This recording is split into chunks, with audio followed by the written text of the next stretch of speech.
Hello, I'm so glad you're here tonight.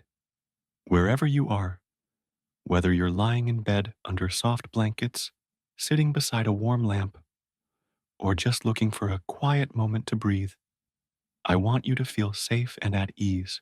This space, this moment, is just for you.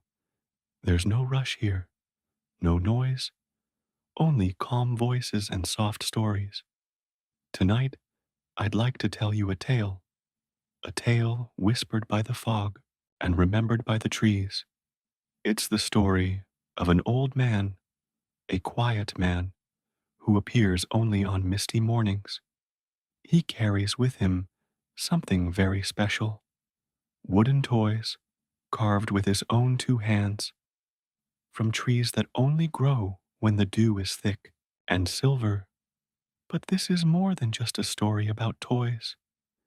It's a story about memories, about how the forest listens and how the smallest things, like a carved bird or a wooden window, can carry the biggest feelings. Before we begin, let me ask you a little question.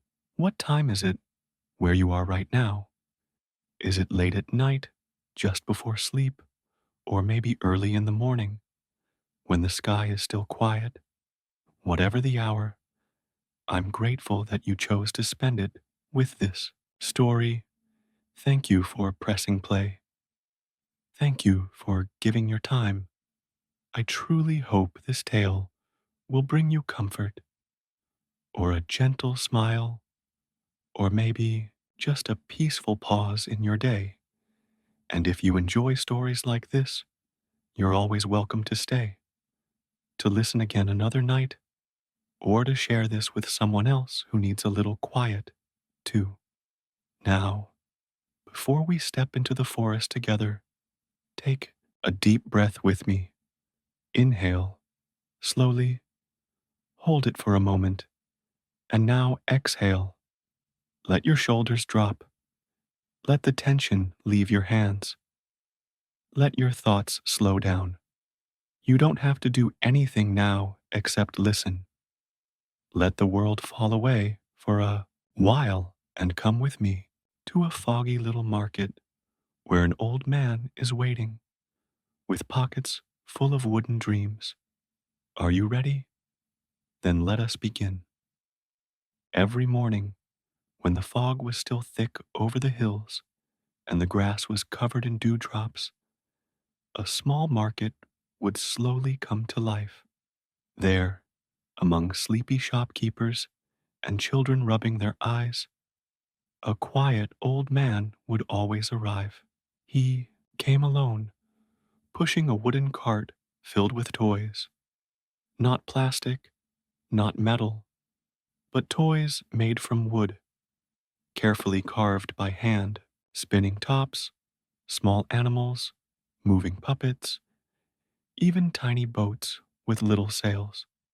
His toys didn't shine like the ones in stores, but when the morning sun finally touched them, they glowed with a soft warmth, like memories from childhood. The old man never said much. He would set up his little wooden table, place the toys neatly, then sit on a stool wrapped in a thin blanket. Children loved his toys. Parents always asked the same question: where do you find the wood? The old man would smile gently and say, from the trees that only appear when the dew falls. Some people thought it was just a poetic way of saying he lived in the mountains, but one little girl believed him. Her name was Lyra. Lyra wasn't like the other kids. She was quiet, loved books, and spent more time talking to birds than to her classmates. Her mother had passed away the year before, and her father was always busy, working late into the night. Lyra often wandered alone through the garden behind her house. That's where she first saw the old man's toy, a spinning top left near a bush, its colors faded but beautiful. She picked it up, blew the dust away, and whispered, Where did you come from? The top spun on its own for a moment, then stopped. That night, Lyra couldn't sleep. The next morning, instead of going to school, she walked to the market with one goal: to find the man who made the wooden toys. When she saw him, sitting quietly under the fog covered sky, she felt like she had known him forever. Did you make this? She asked, holding up the spinning top. The old man looked at it, then smiled. Yes, that one came from a tree that blooms only in silence. Lyra blinked. Trees can bloom in silence? The old man nodded. Some of the best things in this world grow quietly. She sat down beside his cart, even though she had no money to buy anything. That didn't matter to him. He reached into the cart, pulled out a small carved cat, and handed it to her. For you, he said, because you asked kindly. Lyra held the toy in both hands like it was made of gold. And that was how it began, her journey into the world of wooden toys, quiet trees, and the foggy forest that most people never saw. After that morning, Lyra returned to the market every day. Sometimes she brought the spinning top with her. Other times, she just sat beside the old man, watching as he carved new toys with his small, careful knife. He never hurried. Every cut was slow and soft, like a painter brushing a canvas. One foggy morning, as Lyra handed him a cup of warm tea she'd made at home, she finally asked what had filled her mind for days. Is it real? She whispered. The forest where you get the wood. The old man smiled, without looking up from his carving. The Dewy forest, he said, testing the name on his tongue, like it was an old friend. Yes, it's real. Lyra leaned closer, her eyes full of wonder. Where is it? Can anyone go there? He finally looked at her. His eyes were dark but kind, like deep, still water. Only a few can find the forest, he said, and only when the world is quiet enough to hear it call. Lyra tilted her head. Like in dreams? Sometimes, he said, but sometimes in fog like this. The trees only appear when no one is looking for them. She frowned. Then, how did you find it? The old man chuckled softly and tapped his chest. I was carrying too many memories. One morning, I followed a path I'd never seen before, and there it was, waiting. Lyra thought for a moment, then looked at the carved cat in her hand. She had brought it with her today. Its surface was smooth, and even though it had no paint, it felt full of life. Did you carve this there? She asked. Yes, he answered, from a branch that fell during the morning dew. If you listen closely, it still remembers the tree it came from. Lyra brought the cat to her ear. At first, she heard nothing, but then a soft hum, like wind through tall leaves. She gasped. It's singing. The old man smiled again. Some memories have a voice. That afternoon, as Lyra walked home, the fog followed her all the way to her garden gate, and just before she stepped inside the house, she thought she saw something behind the fence, deep in the trees behind her home, a narrow path she had never noticed before, curving gently as if inviting her to follow. That night, Lyra couldn't stop thinking about the path behind her garden. It had looked so ordinary, just a dirt trail winding through the trees. But something about it felt different, like it had been waiting for her. The next morning, before the sun had fully risen, Lyra put on her jacket, grabbed the small wooden cat, and slipped quietly out the back door. Her father was still asleep. The fog was thicker than usual, curling around the trees like soft ribbons. She stood at the edge of the garden, staring at the narrow trail.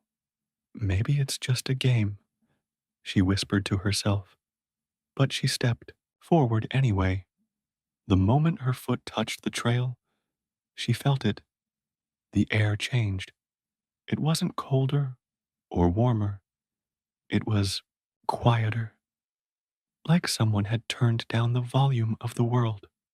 No birds, no wind, just the soft sound of her own breathing and the distant drop of dew falling from leaves. She walked slowly, carefully. The deeper she went, the taller the trees grew. Their trunks were wide and twisted, with bark like folded paper. Some had leaves shaped like teardrops, others had glowing moss climbing up their sides. Lyra stopped in front of one tree that shimmered slightly when she passed. She reached out her hand, brushing the bark. It felt warm. Suddenly, from the shadows, a quiet voice spoke. You came. Lyra turned quickly. An old man stepped from behind a tree, the same old man from the market, holding his carving knife. But how did you? She began. He chuckled softly.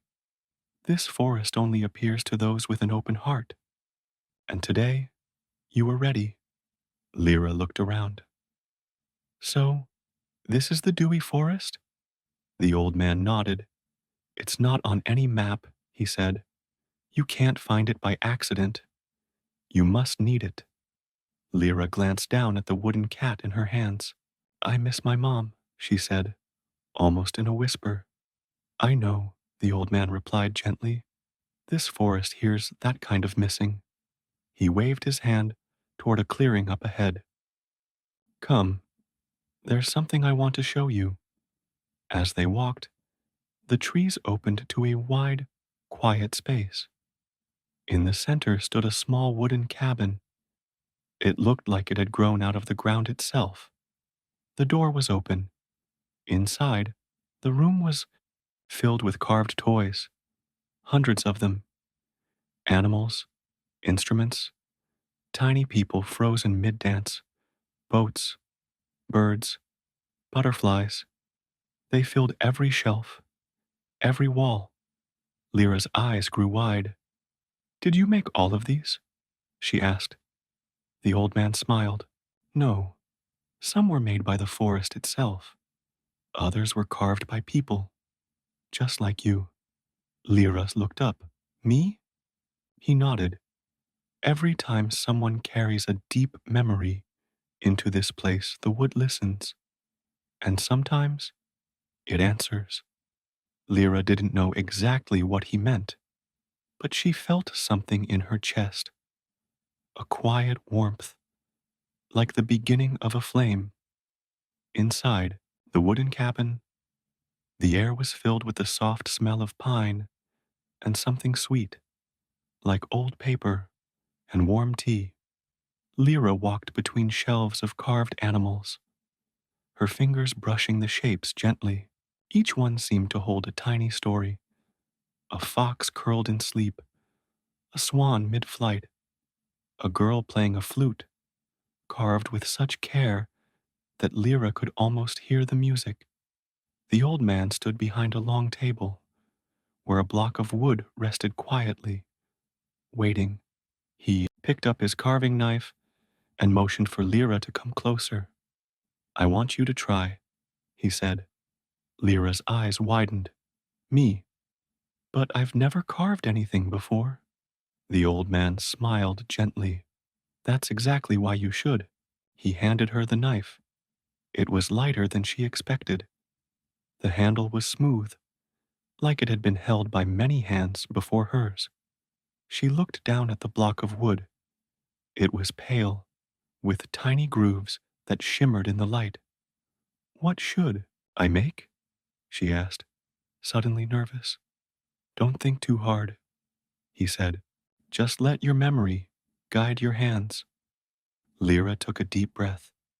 She thought about her mother, not just the sadness of losing her, but the moments that came before. Her mother's laugh when they baked cookies, the way she'd hum while brushing Lyra's hair, the warmth of her hugs. She placed the knife on the wood and began to carve. At first it was awkward. Her hands shook, but slowly, as she let the memories fill her, her fingers moved with more confidence. The old man didn't say a word. He just watched, quietly smiling. Minutes passed, then an hour. The fog outside never moved, as if time had slowed for her. Finally, Lyra put the knife down and stepped back. She had carved a small figure of a woman kneeling beside a girl. Their faces were simple, but their posture said everything. The closeness, the care. Tears filled her eyes, but she didn't wipe them away. The old man looked at the carving, then placed both hands around it, whispering something under his breath. The wooden figure gave off a soft glow, faint, like moonlight caught in a jar. Lyra gasped. It's alive? The old man nodded. Not in the way people are, but it remembers. And because you gave it part of your heart, it can share that memory with others. He wrapped the carving gently in cloth and handed it back to her. Take it with you, he said. When someone else forgets what love feels like, let them hold this. It will remind them. Lyra held the wrapped carving close to her chest. Outside, the fog had begun to lift, just a little, and the trees around the cabin shimmered like they were smiling. The next morning, Lyra woke up with the carved figure still wrapped in cloth beside her bed. She sat up slowly, holding the bundle in her hands. For a moment, she didn't move. She just listened to the soft silence of early morning, the distant call of birds, and the gentle rhythm of her own breath. When she finally opened the cloth, the small wooden figure of the kneeling woman and child looked just as she remembered, but something about it felt deeper, as if during the night it had gathered more of her dreams. She placed it on her windowsill. The sky outside was gray, thick with clouds. Fog had not yet rolled in, but the air held a quiet stillness, like something waiting to happen.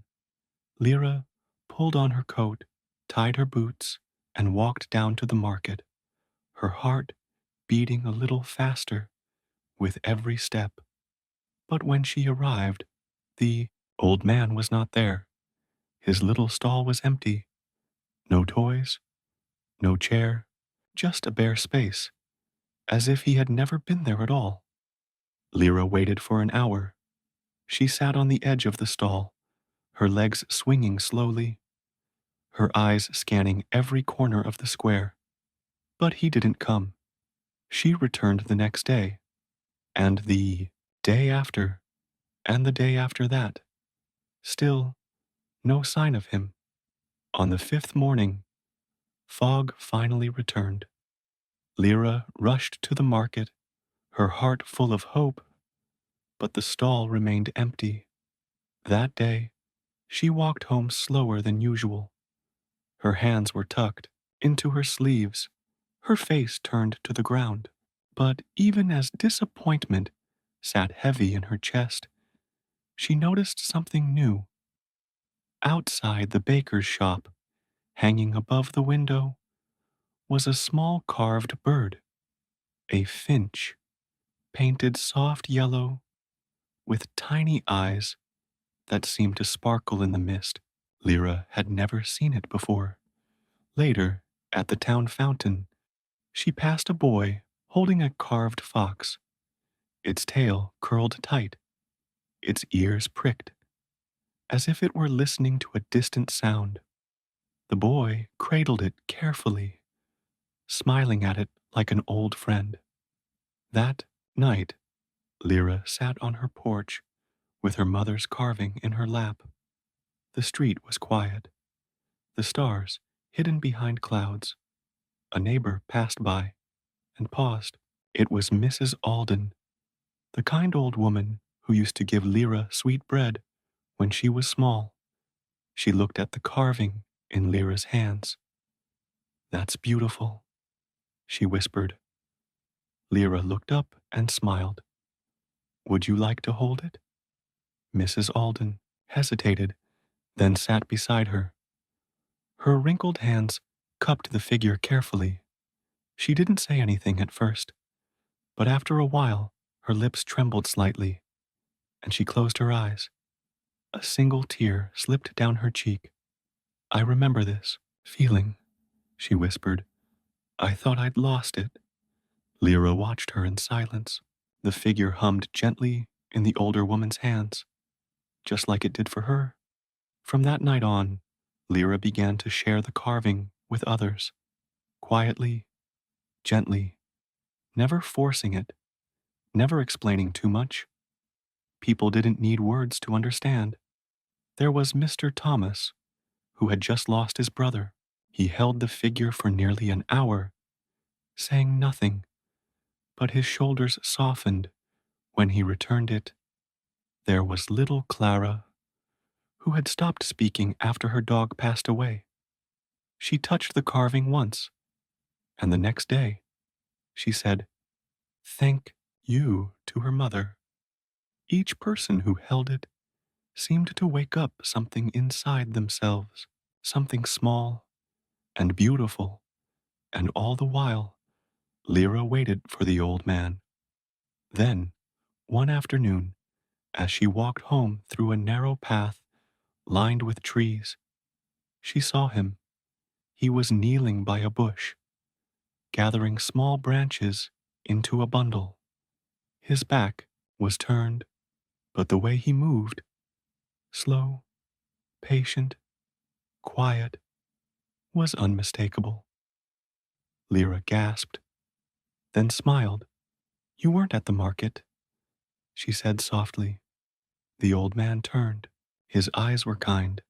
The corners crinkled with a smile. "The forest needed me," he said simply. "It doesn't call every day." She took a step closer. "I waited." "I know," he said, placing the branches in a cloth bag. "And you used the waiting well." They stood together in the soft afternoon light.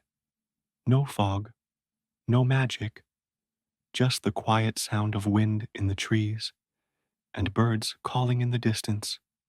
"Can I go back?" Lyra asked. The old man looked at her gently. "Not yet," he said. "The forest opens only when your heart calls it again." She nodded, and somehow she understood. It was a week before the fog returned. Lyra woke up to the soft glow of early morning light, and as she opened her window, she saw it, a silver mist hanging in the air, curling around the rooftops like sleeping clouds. She didn't speak a word. She simply dressed, wrapped the carving carefully, and left the house. Her feet knew where to go, past the market, down the cobbled lane, into the thinning woods at the edge of town. The fog grew thicker with each step, but it didn't feel cold or frightening. It was warm, like the breath of something alive, like the forest was whispering, "You've come back." Soon, the familiar path appeared beneath her boots. Damp soil, soft moss, a trail barely wider than her stride. The same path she had walked weeks before, when she had followed the old man for the first time. This time, she didn't hesitate. At the bend in the trail, where the trees arched overhead and the fog grew almost white, the forest opened, not suddenly, gently, as if a curtain had lifted.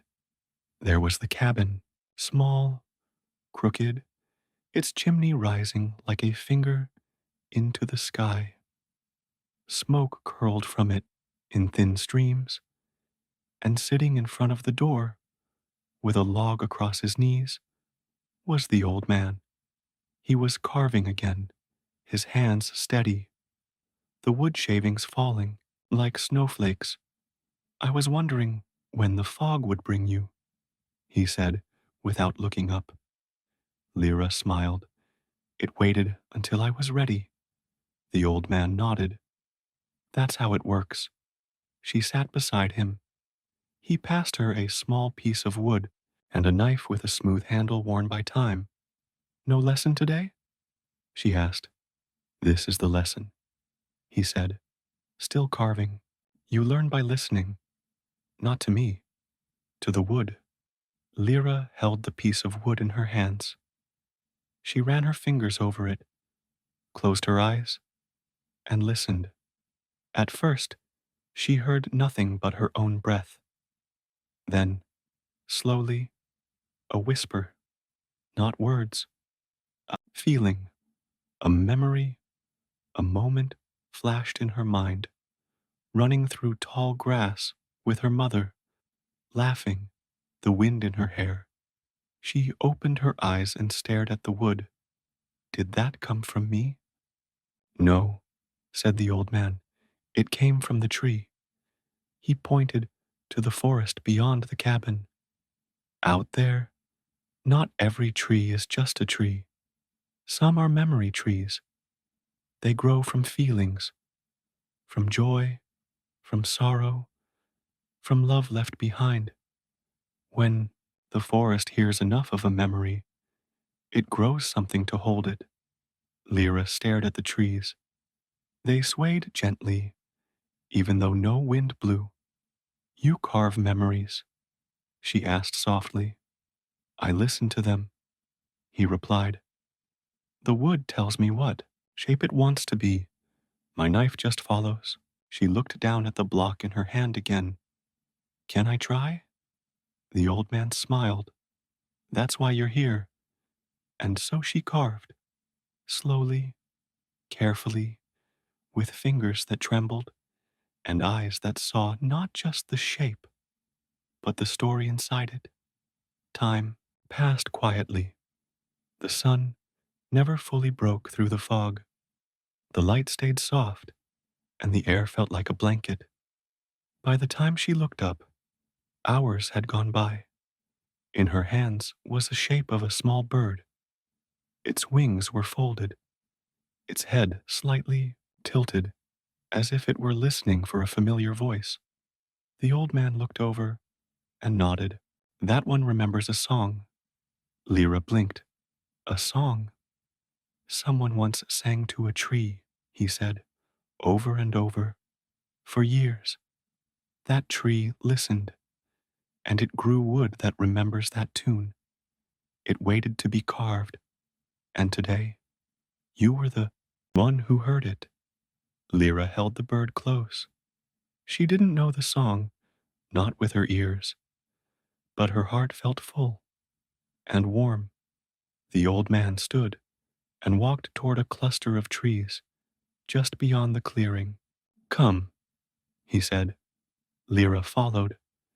He stopped in front of a tall, narrow tree. Its bark shimmered slightly, like it had been kissed by the morning dew. This is the tree that gave you your carving, he said. Would you like to leave something behind? Lyra nodded. The old man took the small bird and placed it gently in a hollow near the tree's roots. The wood accepted it, as if it had been waiting all along. Not all carvings need to be kept, he said. Some are meant to return. Lyra didn't speak. Her eyes stayed on the bird, now resting in its quiet home. She didn't need to ask how the old man knew. Somehow, he always did. As they walked back toward the cabin, Lyra felt something shift inside her. Not an ending, a beginning. She had thought her time in the forest was over, but now she knew it had only just begun. That night, Lyra stayed in the old man's cabin. He showed her to a small loft above the workshop. There was a narrow bed, soft blankets that smelled of pine and smoke, and a tiny window that looked out into the fog. She lay awake for a long time, listening to the soft creak of the trees outside and the slow breathing of the forest. Sleep came gently, like a hand resting on her shoulder. When morning came, the forest was still wrapped in silver mist. The old man was already awake, sitting by the fire, boiling something in a black kettle. The smell of wood, herbs, and something sweet filled the cabin.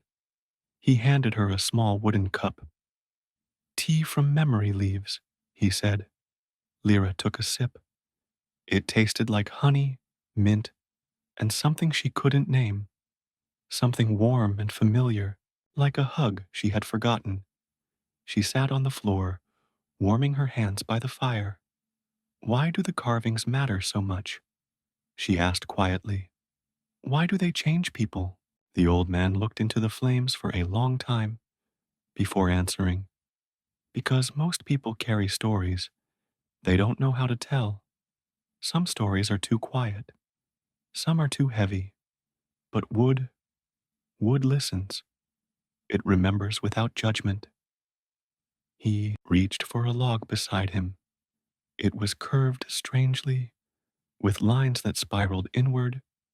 This one remembers a father waiting, he said. He waited every day for a child who had gone away. He sat under this tree, never said much, just waited, and one day he stopped coming. But the tree didn't forget. Lyra touched the log gently. It was smooth and cool. How many trees like that are there? She whispered. More than you can count, he said. But not all are easy to find. He stood and walked to the back of the cabin, where a trapdoor lay, half hidden beneath a rug. He opened it with both hands.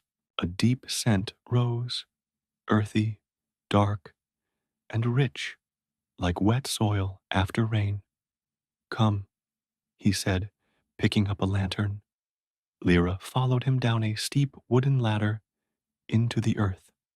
The lantern lit the narrow tunnel, its walls packed with roots and stone.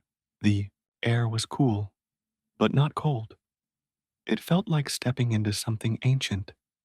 At the bottom, the tunnel opened into a large, low room.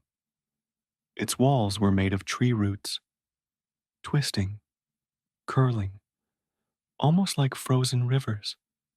Carvings hung from the roots, hundreds of them, birds, leaves, faces, hands, tears, laughter. Some were small enough to fit in her palm, others taller than she was. Lyra turned slowly, her breath catching in her throat. This is the listening room, the old man said softly. Every carving here was made from a memory tree. Everyone holds something someone needed to let go of. She walked past a small wooden violin, carved so finely she could almost hear it play. Beside it, a tiny cradle rocked slightly, as if moved by an invisible hand. They're still alive, she whispered. He nodded. Memories don't die, but they can be shared. That's why we carve. Lyra stood very still. Something inside her stirred, deep and quiet. It wasn't sadness. It wasn't joy. It was understanding. What about me? She asked. What am I meant to carve? The old man pointed to the far end of the room, where a single stump sat in a patch of soft light. Sit there, he said.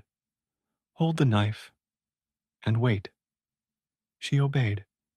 She sat in silence, the knife resting across her palms. She breathed. She listened. At first, she heard nothing, only her own heartbeat. But then, slowly, images began to rise, not like dreams, more like echoes. She saw her mother's smile, the kitchen window at sunset, the toy horse she had lost as a child, a rainy afternoon, her father reading a story by candlelight. She didn't try to stop the memories. She let them come, one by one, each one brushing softly against her heart. And when the time felt right, she lifted the knife. She carved, not with skill, not with speed, but with care. She didn't know what shape it would take, but the wood knew. She followed it. Hours passed. When she was done, she held a small, simple carving. It was a window, just that, a tiny window, with soft curtains and a bit of light carved into the grain. The old man walked over and looked at it for a long time. He didn't say anything. Then he smiled. It's open, he said. Lyra blinked. What is? The window, he replied. And maybe your heart. She held it close, and in that moment, she felt it too. Something had opened. Weeks passed. The morning market in the village began to change in the quiet ways. More people came, not to buy food or cloth or fish, but to visit the quiet old man who set up his wooden cart beneath the same tree every misty morning. The toys he brought were never the same. Each one was new. Each one had a different feeling, like a tiny message hidden in the grain. Some made people cry. Some made them laugh. Some made them silent, holding the toy gently in both hands, as if they were holding a piece of their own memory.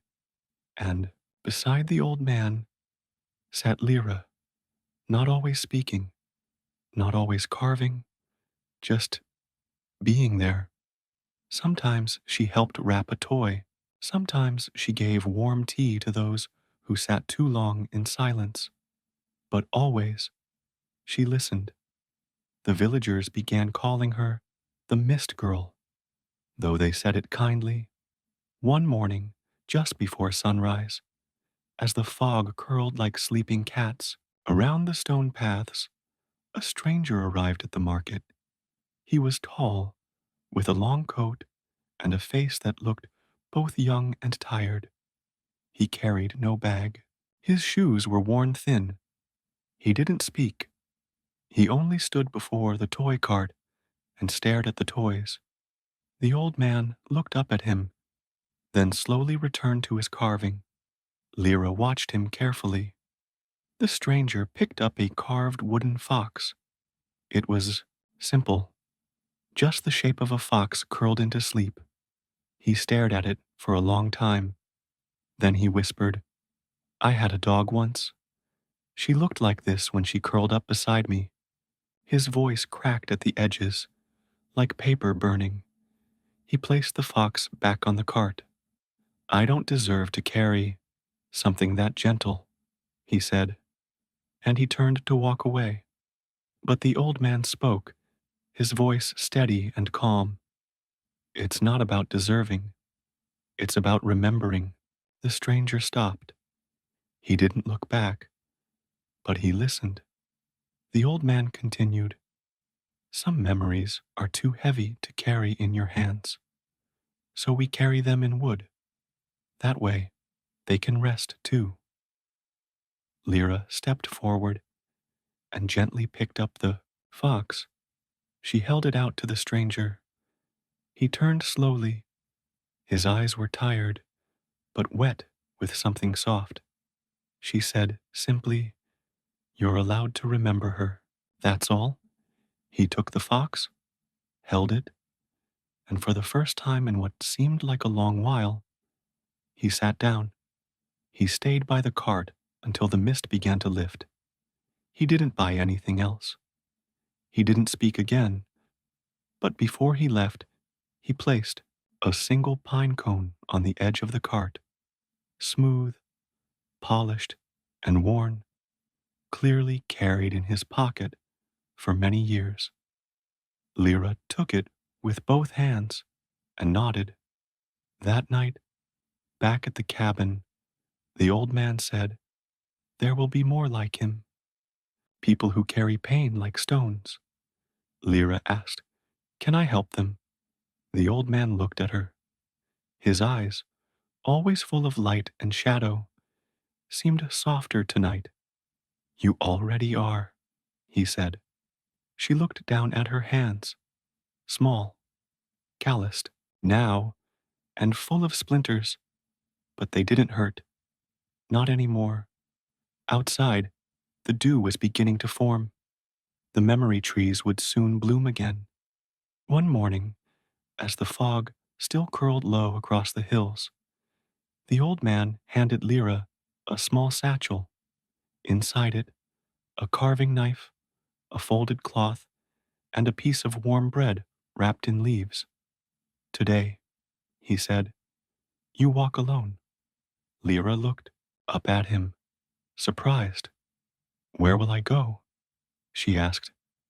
He smiled gently. "The forest will know. Just follow where it feels quiet inside." She stepped outside, the mist brushing softly against her face. The forest waited. She had walked its paths before, but never like this, never alone. Birds called softly in the distance.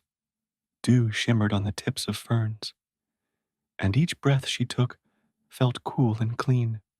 She wandered, no destination, no plan, just a feeling. Hours passed. She passed trees that whispered, branches that seemed to wave slowly as she walked by. And then she saw it, a tree, not the tallest, nor the oldest, but one that somehow knew her. Its bark was pale and smooth, with gentle swirls in the grain that reminded her of wind on water. It stood alone, a little distance from the path, surrounded by soft moss and tiny white flowers. Lyra stepped closer. Her heart beat slower, deeper. She placed her hand on the trunk, and something moved inside her, not in the tree, but in herself. A memory rose. It came like a scent on the wind, like a voice you haven't heard in years, but still recognize. It was a kitchen, warm, bright.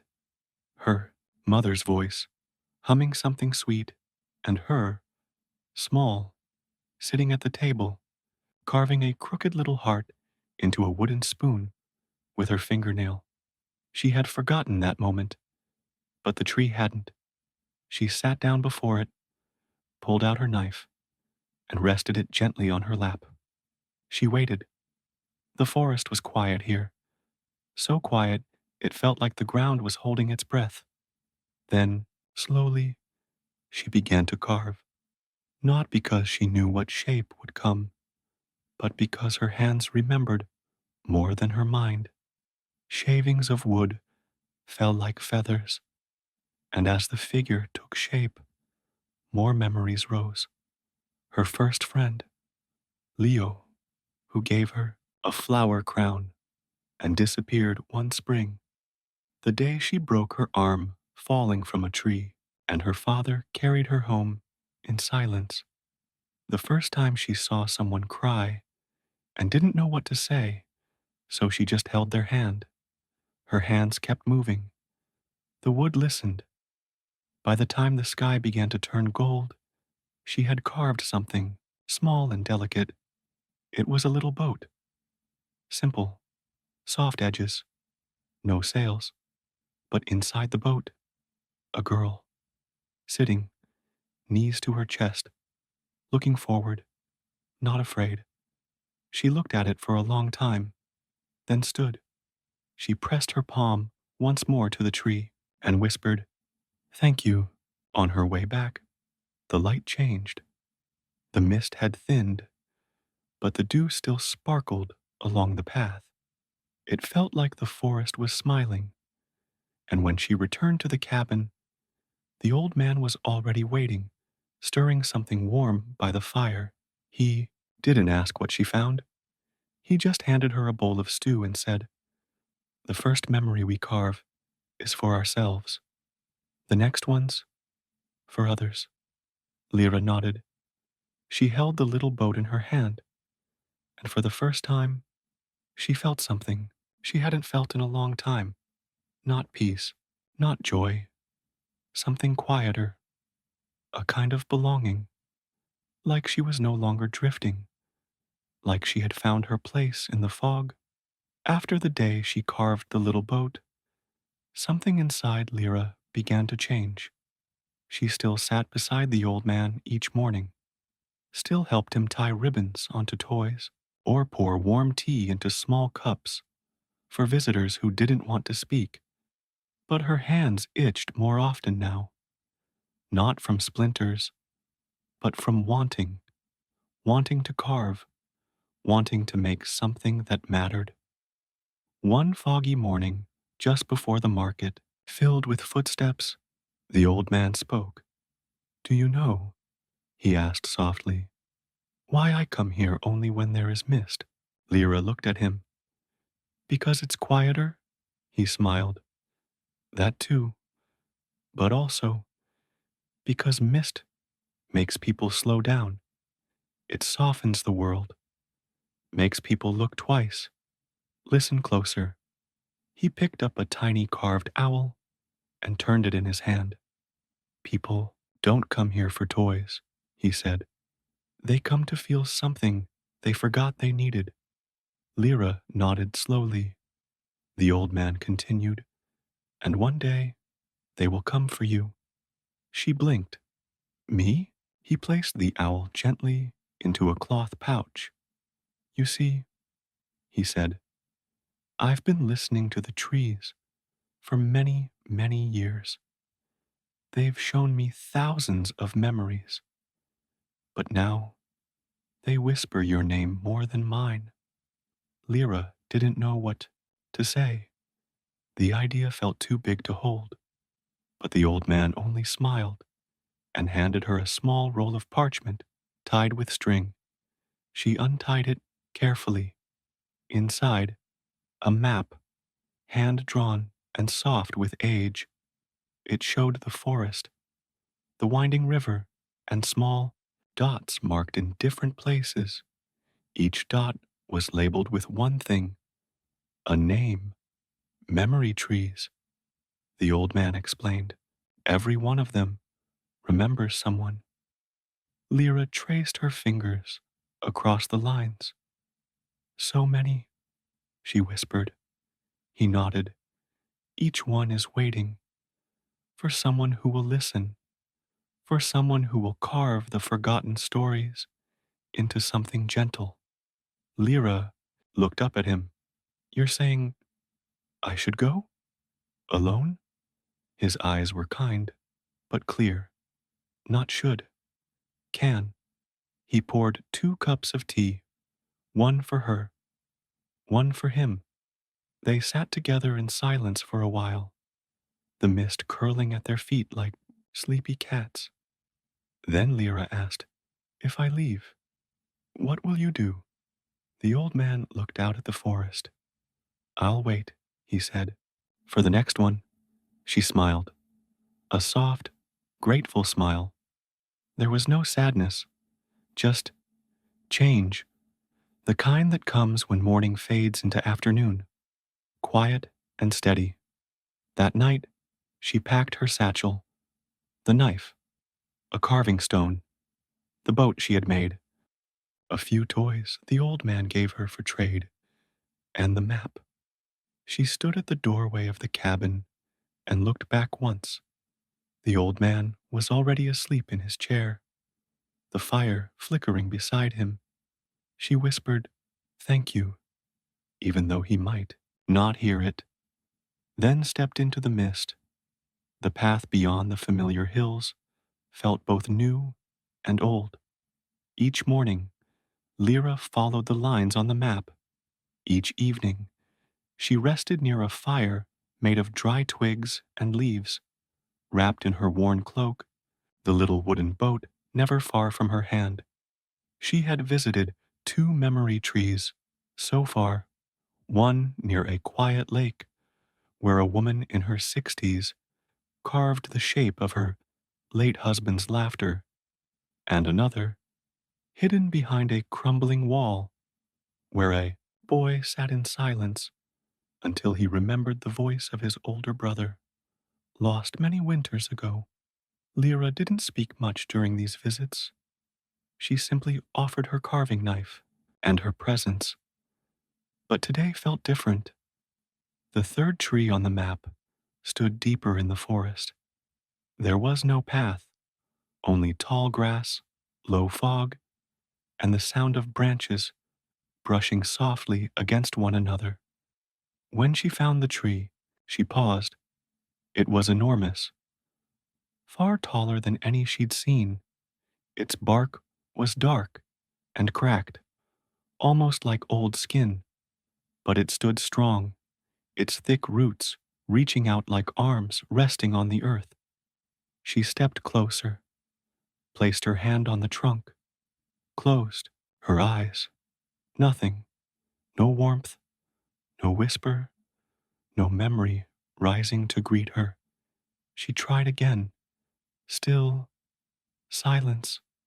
It felt strange, almost like the tree was watching her, but saying nothing. Lyra sat down, confused. She waited for an hour, then 2. The forest grew cooler, the sky shifting to soft gray. Still, the tree said nothing. Lyra opened her satchel, pulled out her carving knife, and held it tightly in her lap. Maybe she wasn't ready. Maybe this tree needed someone else. Then she heard footsteps, crunching softly in the grass behind her. She turned. A girl around her age stood there, thin, pale, wrapped in a dark shawl. She looked at Lyra, then at the tree. "You came," she said softly. Lyra nodded. "Are you the one who marked this tree?" The girl walked closer. Her eyes, gray like the sky, didn't blink much. "No," she said, "but the tree remembers me." She sat beside Lyra, legs crossed. "I came here many times when I was younger. I talked to it when no one else would listen." Lyra tilted her head. "Did it ever speak back?" The girl shook her head. "Only once." A pause. "After my sister left, she walked into the river one day. No one knows why." The silence deepened. The tree's branches didn't move. "I came here and asked it why," the girl whispered. "Why she didn't say goodbye. Why she chose the river. Why I was left behind." Lyra didn't speak. The girl continued. "The tree didn't answer for months. Then one day, I leaned against it and cried, and I felt something like a hand on my back." Her voice was shaking now. "Not real, but not just in my head either." She looked at Lyra. "Finally, I think it doesn't speak with words. I think it only answers when we ask the right kind of question." Lyra took a breath, then asked, very gently, "What question would you ask now?" The girl thought for a long moment, then said, "Can I let her go?" Lyra stood and placed her hand once more on the tree. This time, it felt different. Not warm, exactly, but open, like a gate had been unlocked. She picked up her carving knife, didn't ask permission, just started carving. Not fast, not bold, just Patiently, carefully, line by line, a shape began to form. A river, a girl, and beside the girl, a small figure holding out a lantern, not to stop her, but to light her path. When Lyra finished, she stepped back. The other girl looked at it, eyes filling with something too deep to name. She didn't speak, but she placed her hand on the carving and breathed, not a heavy breath, soft one, like setting down a bag she had carried for too long. They didn't say goodbye. When Lyra left, the fog was rising again. She walked slowly, not because she was tired, but because she knew now. Some memories don't need to be solved, only witnessed. The map led Lyra down a sloping valley where the mist never truly left. She followed a dirt road that curved between sleeping hills until rooftops appeared, small and square, with chimneys that gave off no smoke. This was the village of Brunwald.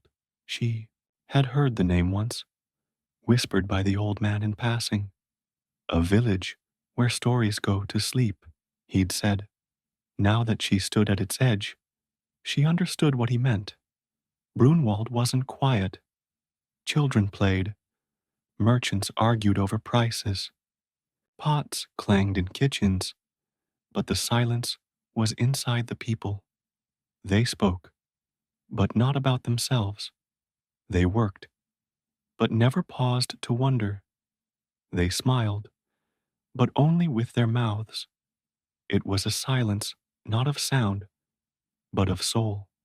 Lyra wandered the narrow streets, carrying her wooden toys in a small cloth sack.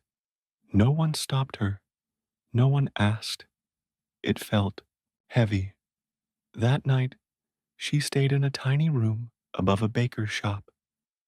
The woman who gave her the key said, "Pay what you can. If not, leave something useful." So Lyra left her a wooden spoon with ivy carved into the handle. The next morning, she set up a small table in the village square. She laid out her toys carefully, each one shaped with love. An owl with wings spread, a squirrel curled in sleep, a tiny fox chasing a moon. People passed by. Some looked. None stopped. Little girl tugged her mother's hand and pointed at the toys. The mother didn't even glance down. That afternoon, Lyra sat quietly behind her table. No buyers, no greetings, not even a curious question. She was about to pack up when a voice spoke, soft and dry. "You'll sell nothing here." Lyra looked up. An old man, hunched and wiry, stood near the fountain. He leaned on a crooked cane. "Why?" Lyra asked. "Because people here forget on purpose," he replied. "They buried their stories long ago, hid them deep where no one could dig them up." Lyra stood, walked to him. "You still remember?" she said gently. He chuckled. "I do, but I stopped talking about it years ago." "Talking doesn't change anything here." Lyra thought for a moment, then asked, "Would you let me carve for you?" He narrowed his eyes. "What for?" "To remember. Just for yourself." A pause. Then he nodded. They sat by the fountain as dusk fell. He told her of a girl he once loved, who left the village on the back of a red wagon and never returned. She sang like wind through pine needles. He said, "I can't remember her name, but I remember her humming." Lyra began carving. Not the girl, not the wagon, just a simple wooden pine tree, and within its bark, a swirl that looked like sound moving through air. When she placed it in his hand, he didn't speak, but he smiled. A real smile, And the next morning, something changed. The toy table stayed up, and one child stopped. Then two. The baker asked if she had a rolling pin with flowers carved in. The postman ordered a wooden cat for his daughter. Word spread, not in loud voices, but in glances, nods, small coins tucked gently into Lyra's palm. But it wasn't the toys they came for. It was the feeling, the quiet way their hearts stirred, like leaves brushed by wind. And one evening, the old man returned to the fountain. He handed Lyra a folded piece of paper. Inside, a new dot on a drawn map. I remembered where another tree grows, he said. Lyra looked up, surprised. He added, It's near the cliffs. I used to walk there before I forgot who I was. She took the paper carefully, and for the first time in Brunwald, she whispered a thank you that was heard. The path to the cliffs was long and silent. Lyra walked for most of the day, the ocean wind growing stronger as she neared the edge of land.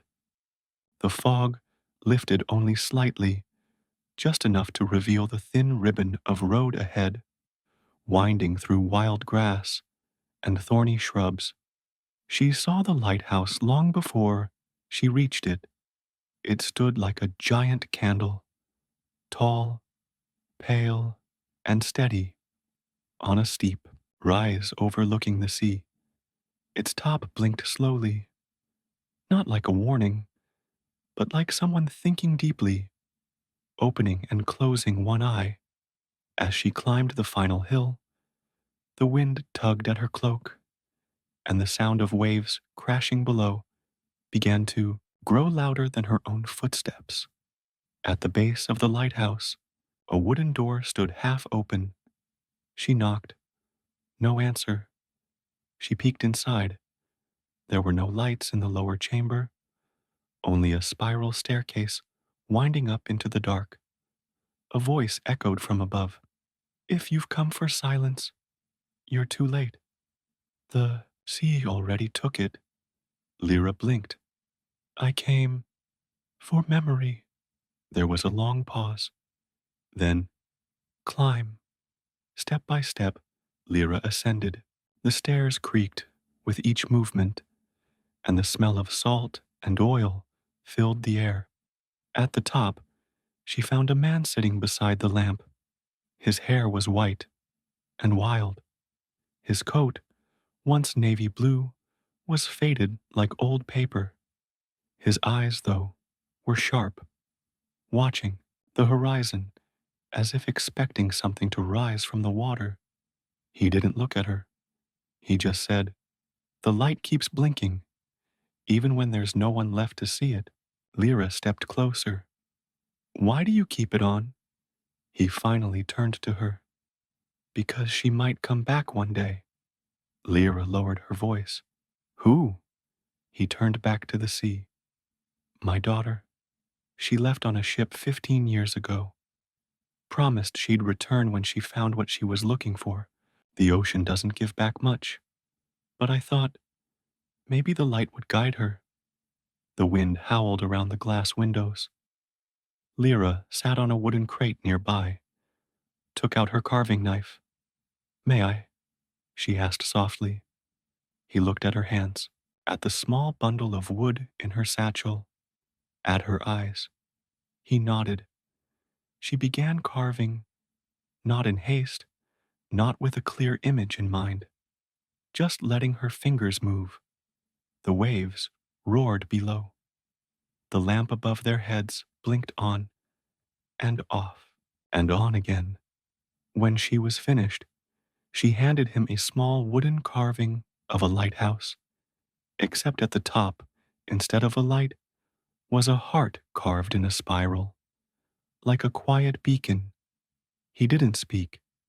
He held it, looked at it from every side, then, finally, whispered, I remember now. Her laugh. Lyra smiled. Sometimes light doesn't have to be bright. It just has to be steady. He placed the carving beside the real lamp, then reached into a drawer and pulled out a slip of paper, tattered and yellowed. Another mark, another path. She once spoke of a tree near the northern marsh, he said. Said it sounded like bells when the wind passed through.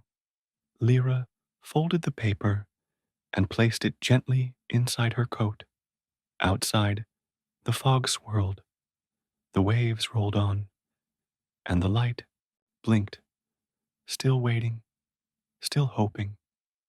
The path to the northern marsh was softer than the rest. Each step Lyra took made a muffled sound, like walking on old quilts.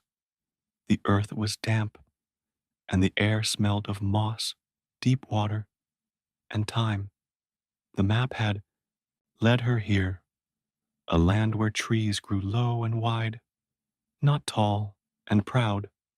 Their trunks bent, their branches brushed the ground, and their roots tangled above the soil like resting arms. She passed reeds that whispered when the wind touched them. Insects buzzed lazily. The sun didn't shine here. It only filtered in as pale ribbons between misty leaves. And then she saw it, a tree unlike the others. Its wide trunk curved and rested fully on the earth, as if it had chosen not to stand any more. Its branches reached sideways instead of upward. Its bark was thick and cracked, but alive, quietly breathing. Lyra walked slowly toward it, her boots squishing into the soft mud. As she placed her hand on the bark, a gust of wind passed through its branches. Chime, chime, chime. The sound was soft and thin, like tiny bells hidden among the leaves. This is the one, she whispered. She sat beneath the arch of one of its branches. The silence around her felt different, not empty, but full, as if the tree had been waiting to listen, not to speak. She pulled out a piece of wood from her satchel, but she didn't carve. Not yet. Instead, she listened to the water below her, to the wind above her, to the thoughts inside her. She thought of the old man in the market, the first toy he gave her, the way his hands moved like a story that had forgotten its words. She thought of the people in Brunwald, their quiet eyes, of the man in the lighthouse, blinking through years. And she thought of her mother. Her memory wasn't sharp. It was soft around the edges, like fog. But she remembered a hand stroking her hair, a song hummed at dusk, a wooden deer on a windowsill. Lyra finally raised her carving knife, and this time she didn't carve a figure. She carved a spiral, like the path of a story returning to its start.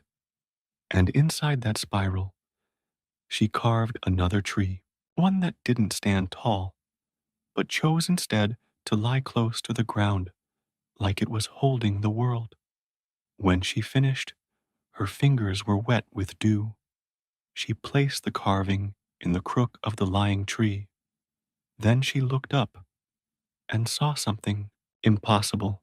Dozens of other carvings, tiny ones, some old, some fresh, nestled between branches, resting near roots, tucked into the bark, as if many had come here before her, and like her, they had left something behind, not to be taken, but to be remembered. And then, from behind her, a soft splash. Lyra turned. A woman stood by the edge of the marsh, cloaked in moss-colored fabrics, her face gentle, her eyes bright. You've come far, the woman said. Lyra stood slowly. Who are you? The woman smiled. One who listens. Lyra felt warmth in her chest. Did the old man Send you? No, the woman said, but I once sent him. And with that, she handed Lyra a small, folded square of bark. Another map. Another point. Lyra looked down at it. There were no roads, just a symbol, a small heart floating above waves. When she looked back up, the woman was already gone. Only ripples remained. The path ended where the land gave up trying to hold her. Beyond that, there was only sea. Lyra stood at the edge of the world, her boots sinking slightly into pale sand. The waves came and went like old sighs, never hurried, never late. She unfolded the square of bark again. There was no map, no directions, just the drawing of a heart above waves. Not a place, she murmured, but a moment. She looked around. To her left, sharp cliffs, their edges crumbling slowly into the sea. To her right, a long curve of beach, empty but for scattered driftwood and tangled seaweed, and ahead, the endless blue-gray water. She sat down, letting her legs stretch out in front of her. The salt air clung to her skin. The wind tugged at the edge of her cloak. She reached into her satchel, and for the first time, she pulled out the very first toy the old man had given her all those years ago. The small wooden fox. Its surface had worn smooth with time, but its eyes were still carved with care. She set it gently in the sand beside her. Then she waited. The sun lowered. Clouds passed slowly. The sea kept speaking in waves. And then something shifted. The wind paused. The air thickened, like the world itself had taken a breath and chosen to hold it. From the distance, a low hum rose, barely sound, more like memory wrapped in wind. And from the mist above the waves, a shape began to form. Not a ship, not a person, a door. It stood on the water, unsupported, weathered, and wooden, like it had been forgotten by time itself. Lyra stood, her heart thudding quietly. The door swung open with no one to push it. She didn't hesitate. She stepped forward, not onto the sea, but through the space between now and before. She found herself in a room made of light. There were no walls, only strands of golden mist that moved like fabric in slow motion. And in the center of the space was a table.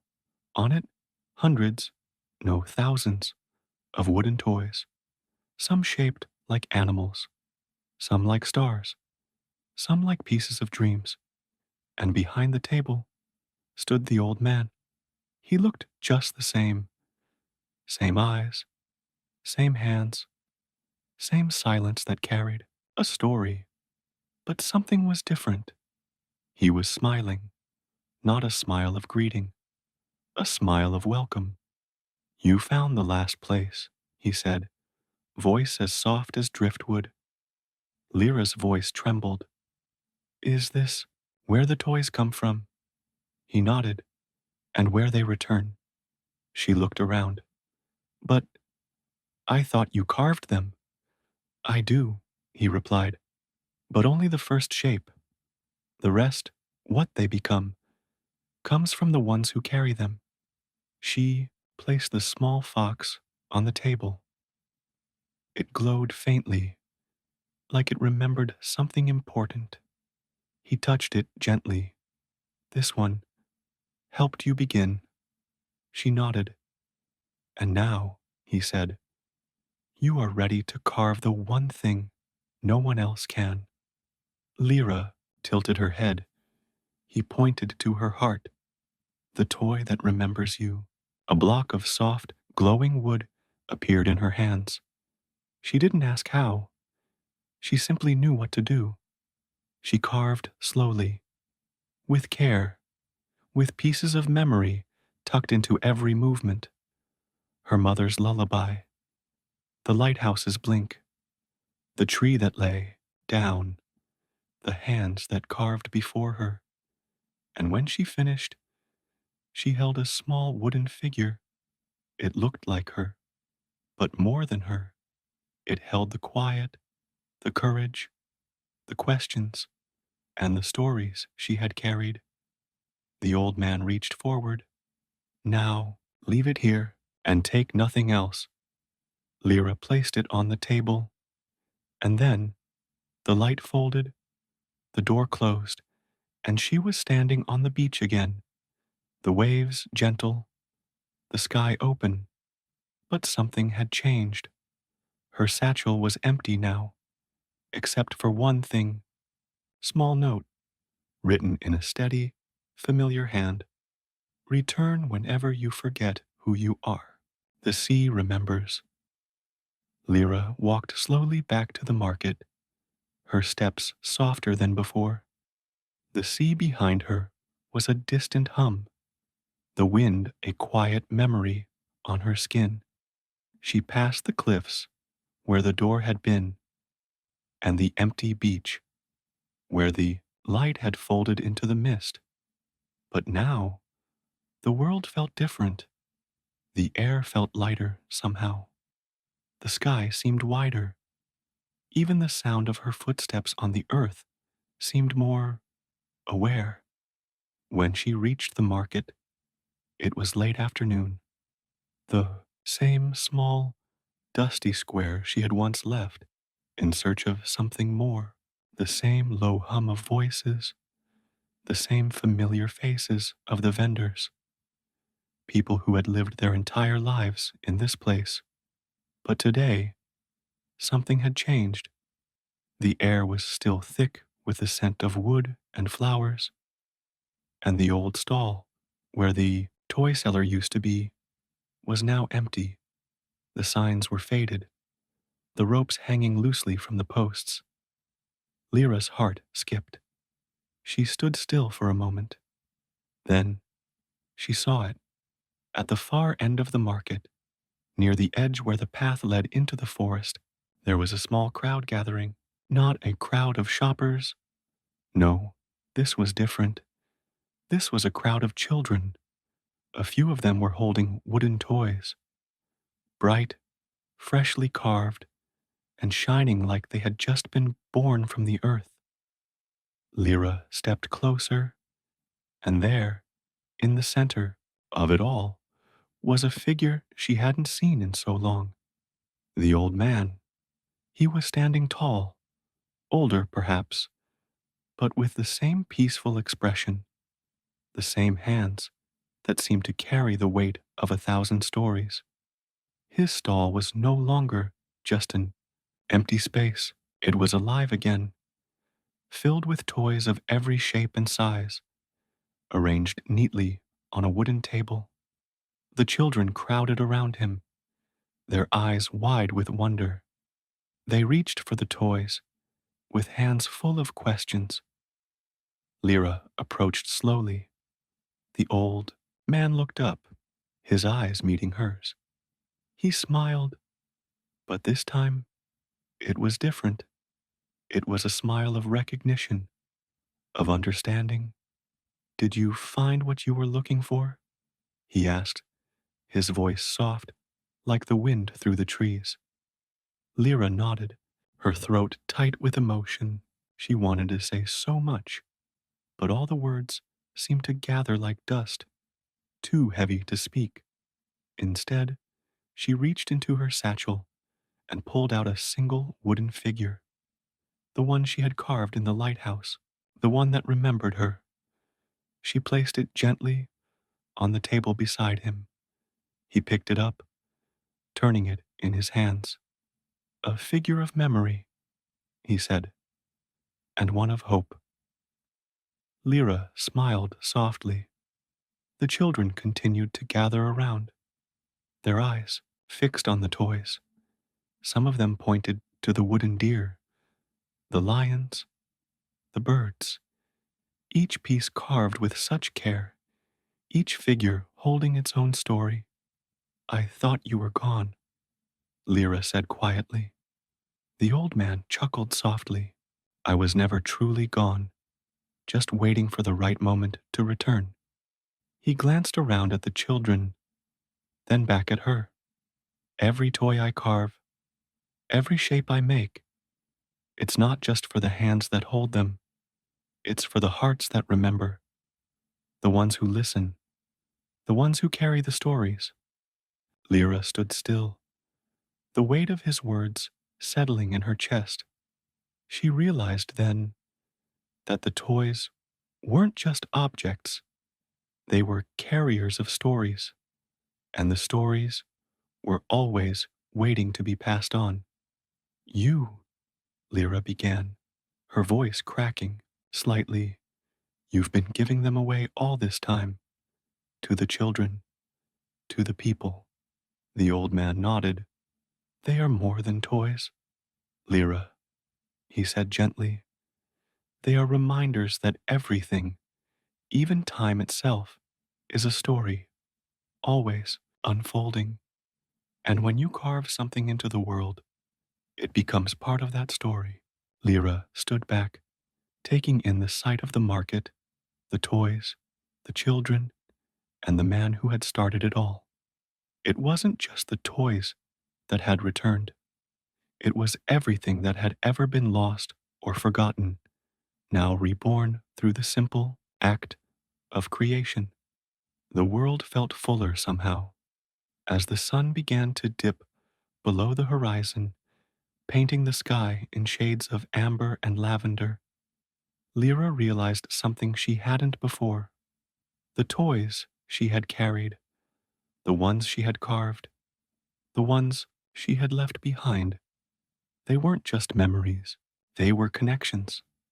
Connections to the past, connections to the future, and most of all, connections to each other. The market buzzed with life as children picked out toys, each one carefully choosing a new friend for their journey. Lyra turned away slowly, feeling lighter, feeling complete. As she stepped into the fading light of the evening, she could hear the sound of soft, tiny bells, a sound she had never forgotten. It was the sound of the toys, the sound of the stories, the sound of everything that was always remembered, always alive. And as she walked into the forest, she knew the journey was far from over. In the distance, she could see the first stars appearing in the sky, and she smiled softly. The toys would always be there, and so would the stories. The end. Thank you for staying with me until the very end of this quiet journey. Maybe you listened to this story while lying under a warm blanket, or maybe you were on a walk, letting each word settle like morning mist wherever you are. I hope this tale left something gentle in your heart, like a carved toy, small and quiet, but full of memory. Remember, sometimes the most magical things in life don't shout or shine. They arrive slowly, like fog over a forest, or like an old man who appears in the morning mist, carrying wooden toys and a story worth remembering. If you enjoyed this moment we shared, feel free to leave a kind trace behind, a like, a share, or maybe even a quiet follow, only if it feels right for you. And now, breathe in and exhale slowly. Let your shoulders rest. Let the night be soft. Until the next story finds us again, sleep well, dream kindly, and may the forest always remember your name.